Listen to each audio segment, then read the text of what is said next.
Today is 19th December. Ukraine Media Center Ukrinform keeps operating. My name is Vasyl Samachwalov, and we start our next briefing. Our guest today is Halyna Luhova, the military governor of the city of Kherson. Good afternoon, Miss Halyna. Everybody have a peaceful day. Thanks a lot. It's a very important wish. Let's proceed to our peaceful day. Kherson region suffers constant bombardment. What's the situation in the city as of now? Yes, you're right. Kherson endures the bombardment. We are being ironed by the bombardments. There is a number of villages and infrastructure objects around Kherson region. The missiles hit the educational institutions recently, a police department, and the regular civilians suffer the bombardments, both in residential areas, in private buildings and apartment blocks. The district of Ostriv suffers a lot, as along with Antonivka, Sadova, in remote Torostinsk districts, Stepanivka, Toroshany.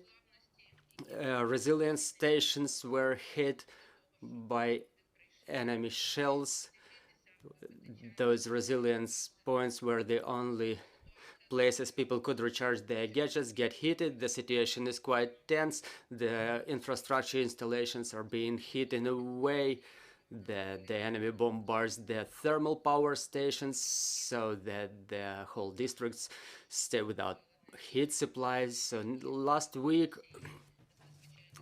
the emergency committee unanimously voted for the resolution for the district of Karabel to drain the water because we don't have a capability to pump the water from the substation currently. We can only do it from Dnipro River.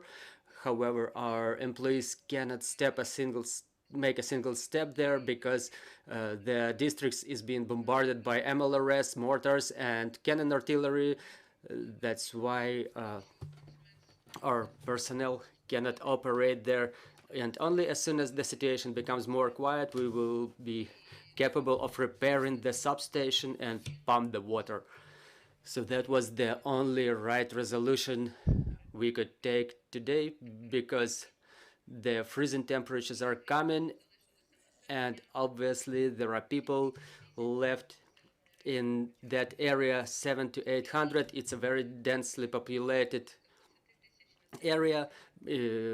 Before the war, it accounted for almost 20,000 residents. Now we deployed resilience stations there. Also, the citizens are offered evacuation options using the buses supported by Kherson Transportation Department. There's also a train operating, leaving every day at 15:24, who brings people to remote areas of Ukraine, to Khmelnytsk region directly, where people are guaranteed accommodation and 5 times ration. People can evacuate from the central bus station. During evacuation, everybody is supplied with a small rations, which we are currently talking with UNICEF. The children were provided with warm clothing, winter clothing. Kherson holds on. It's difficult, but we hold on. Today, the enemy started using S-300, so the situation is pretty tense. Ms. Halyna, you mentioned one district, but generally across Kherson, what about with power supply, water supply, heating supply? How many consumers are covered? As of today, I have to note that 80% of the city population are supplied with water supply. It's almost everybody save for district of Ostriv and Antonivka, who suffer constant bombardments, but with the help of the generators we try to pump water from the artesian wells, and the situation still remains quite tense because the district of Antoniivka suffers constant bombardment. The snipers work there along with even tanks. So it's 20% of the population who are without water supply. As to the heat supply, we cover 75% of the population. Again, there are some hits by the enemy, even in the center of the city, in the Shuminsky district. A number of buildings remain without heat supply. In some districts where enemy hit infrastructure installations, there is no heat supply as well. As soon as our specialists repaired the infrastructure facilities, the enemy keeps hitting it because they studied the critical infrastructure within the period of population very well, and they know exactly where to target. And as to the electric power supply, around 90% of the residents have lights at home, but there are cases when, for example, in the morning, today in the morning, the enemy hit a distribution station, a distribution substation, and the enemy targeted, and then there was a repairing team on a mission to repair that substation. They did it, and the enemy hit it again. But in some places, like I mentioned, Antoniivka, we are still unable to resume power supply, and there are thousands of people without electric power supply because the repair teams just cannot get there due to the constant mortar fire. I found myself under mortar fire twice on my way to deliver the humanitarian aid, because as soon as the enemy spots any movement in that area, they start targeting the area immediately. So in Antoniivka, Kindivka, there is no light in that area. In part in Starostinsky County, in Sadovo district, the enemy is very close, and they don't give us opportunity. They don't give us specialist opportunity to repair the facilities. We have questions in the studio. Olga Panasenko, Ukrinform. Good afternoon, Ms. Halyna. Could you please tell us how is the operation organized? How is the work organized with the category of citizens with limited mobility? Can they count on evacuation? Do they have humanitarian aid delivered to that? Can they leave those dangerous areas like Antoniivka or Ostriv?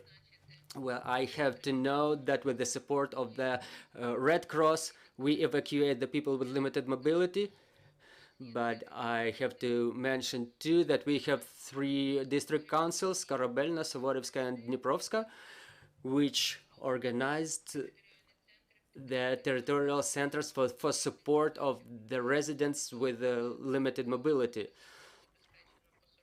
In their schedules, they have 48 to 50 employees allocated to support such residents. However, the people keep living to ensure their safety and security, and the safety and security of their families. However, at these centers, 18, 20, and 24 people respectively remain. I mean, the employees to support such people with limited mobility, and those centers did not cease their operation. Even during the period of occupation, they continued to support such category of residents with all the necessary humanitarian aid, their basic needs. They provided cleaning services for them, cooking, and providing all the necessary material. And those people who leave, now those employees have additional workload on their shoulders, and we appeal to all our employees, teachers, and employees in the area of culture. We just don't have working hands. Now we draw up the list of those who are ready to go to support such people with limited mobility. However, unfortunately, the number of such people who want to leave the city of Kherson, this number is law. We have an agreement of how to transport such people, and I have to also note that I submitted an an appeal to the Lviv city administration, and they presented us with the buses for the people to transport the persons with limited mobility, which will be of great use to us. However, at the moment, there is no large number of such people with special needs who would like to relocate to any other area. Among them, there is a large number of the elderly, and in Kherson, there is a large number of people who do not want to leave their dwellings. They say, come what may, but we're not leaving our native city. So, unfortunately, the situation with such people is as follows. They just don't want to leave their city, so we continue to support them, we continue to help them. We have lists of all such residents, and they are the first to receive all kinds of aid and support. So can we say, how did the demographic structure of Kherson change since the moment of the occupation?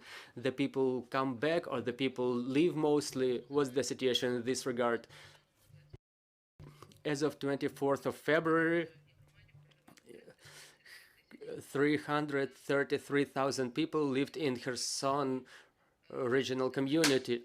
As of the moment of the occupation, 11th of November, when the armed forces of Ukraine entered Kherson, on 11th, 12th of November, and then 2 weeks after that, there was morale upheaval in patriotic Kherson. Everybody was feeling some euphoria, and the number of people started growing. There was more movement of municipal transport, so we felt the city of Kherson as if it spread its wings. People supported each other with the tears in their eyes. They had no gas supply, no water, no power, no sewage, but the people kept coming back. And as soon as the first bombardment started, now, like 11th, 12th, and 13th of November, we've seen around 80, maybe 85,000 residents, maybe up to 100,000 within those limits. But with the advent of the first bombardments, the people started leaving. The people started leaving from the city of Kherson, and the more the bombardments, the more is the tendency to leave. I have to know that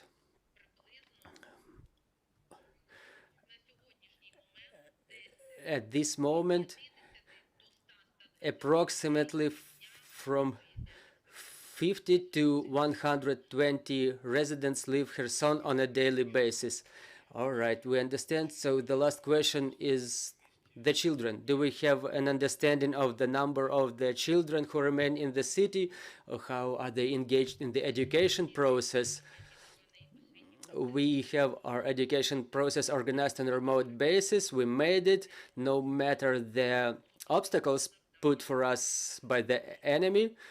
The Department of the Digital Technologies set the task to have us downloaded the database.